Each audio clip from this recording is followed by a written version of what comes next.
Hej, i dag vil jeg lave en video om, hvad os gamle mennesker elsker, og hvad vi hader.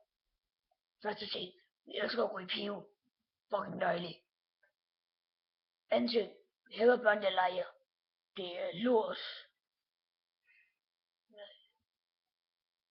Og en tredje ting, som vi fucking elsker, sport. Elsker sport. Ja. En fjerde ting, jeg ved ikke hvad fuck det er. Det er også lige meget. Bare der er 4 ting, så går det.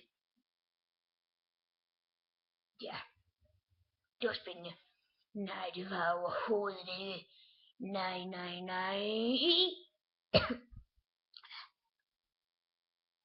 Og en ting, vi burde vide om gamle folk.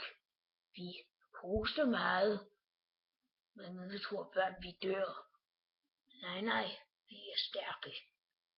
Jeg kunne 3 ting at sige herfra. Like, subscribe,